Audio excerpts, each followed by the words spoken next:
അതെ, നമുക്കിന്നൊരു get ready with me ആയാലോ? അതെന്താ സംഭവം എന്ന് ചോദിച്ചു കഴിഞ്ഞാൽ വലിയ സംഭവമൊന്നുമില്ല കേട്ടോ. എല്ലാവരും ഇങ്ങനെയൊക്കെ വീഡിയോ ചെയ്തിടുന്നത് കാണാം. എന്നാൽ ഞാനും കൂടെ ചെയ്തേക്കാമെന്ന് വിചാരിച്ചു. ആദ്യം ഒരു മോയ്സ്ചറൈസിങ് ക്രീം എടുത്ത് മുഖത്തേക്ക് തേച്ച് വെച്ചിട്ടുണ്ട് കേട്ടോ. പിന്നെ ഈ കാണിക്കുന്ന പ്രക്രിയ എന്ന് പറഞ്ഞാൽ ഈ ത്രെഡിങ് ഒക്കെ ചെയ്ത് നമ്മൾ തന്നെയാണല്ലോ ചെയ്യുന്നത്. അത് കഴിയുമ്പോൾ ഇതിലേക്ക് ഇച്ചിരിച്ച് വിടവും ഓട്ടയൊക്കെ കാണും.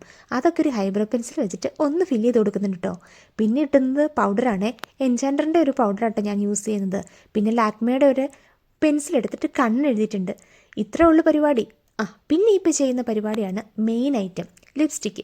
പണ്ടൊക്കെ പഠിച്ചുകൊണ്ടിരുന്ന കാലത്ത് ഡാൻസിലായിരുന്നു ഇത് ഉപയോഗിച്ചുകൊണ്ടിരുന്നത്. പക്ഷേ ഇപ്പോൾ ഇതില്ലാതെ പുറത്തേക്ക് ഇറങ്ങിക്കഴിഞ്ഞാൽ തുണി എടുക്കാതെ പോകുന്നത് പോലെ ഒരു ഫീലാണ്. എന്താണെന്നറിയാൻ പാടില്ല. അതൊക്കെ പോട്ടെ. മുടി ഏതെങ്കിലും രീതിയിൽ അങ്ങ് വളഞ്ഞു വെച്ച് കെട്ടുക. കാരണം ഇവിടെ ഉണ്ടല്ലോ, നമ്മൾ എങ്ങനെ മുടി കെട്ടിക്കൊണ്ട് പോയാലും നീ പഴിച്ചിട്ടാലും അമ്മച്ചിക്കെട്ട് കെട്ടി മുകളിൽ കയറ്റി വെച്ചാലും ഒന്നും ഒരു പ്രശ്നമില്ല. അതൊന്നും ഇവിടെ ആരും മൈൻഡ് ചെയ്യണ പ്രശ്നമേ അല്ല. അതുകൊണ്ട് എനിക്ക് മുടി കെട്ടുന്നത് വലിയൊരു റിസ്ക് ആയിട്ട് തോന്നാറില്ല കേട്ടോ. തന്നെയല്ല, എനിക്ക് ഭയങ്കര ഇഷ്ടമാണ്. അപ്പം ഞാൻ റെഡി ആയിട്ടുണ്ട് കേട്ടോ. ഇത്രേ ഉള്ളൂ, സിമ്പിളല്ലേ? ഇതിനേക്കാൾ പെട്ടെന്ന് ആർക്കാ റെഡിയാകാൻ പറ്റുക അല്ലേ?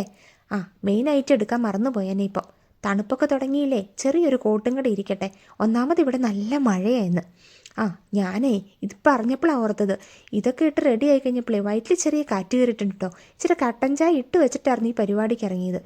ഇനിയിപ്പോൾ അത് തണുത്ത് പോയിട്ടുണ്ടാകും, പോയി കുടിക്കട്ടെ. കട്ടനും കുടിച്ച് വീട്ടിൽ നിന്ന് പുറത്തിറങ്ങിട്ടോ. ഇത് പറഞ്ഞപ്പോൾ ഓർത്ത്, ഞാൻ എങ്ങോട്ടായി ഒരുങ്ങി കെട്ടി പോകുന്നതെന്ന് നിങ്ങളോട് പറഞ്ഞില്ലല്ലോ അല്ലേ? കുഞ്ഞാവയുടെ ഫ്രണ്ടിൻ്റെ ബർത്ത്ഡേ പാർട്ടി ഉണ്ട് നാളെ. അപ്പോൾ അതിന് അവനെ ഇൻവൈറ്റ് ചെയ്തിട്ടുണ്ട്. അതിനൊരു ഗിഫ്റ്റ് എടുക്കാൻ വേണ്ടിയിട്ട് ഇറങ്ങിയതാണ് കേട്ടോ. ശരിക്കും പറഞ്ഞാൽ ഷോപ്പിൽ കട തെണ്ടി തിരിഞ്ഞു മടുത്തു.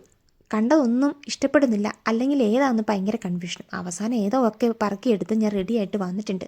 പിള്ളേരെ സ്കൂളിൽ നിന്ന് വിളിച്ചിട്ട് ഇന്ന് എനിക്ക് ഒരു ഡോക്ടറെ കാണാൻ പോകണം കേട്ടോ. അവരുടെ ഡോക്ടറെയാണേ, പീഡിയാട്രീഷ്യനെ. ഇവർ സ്വിമ്മിങ്ങിന് പോകുന്നുണ്ടല്ലോ.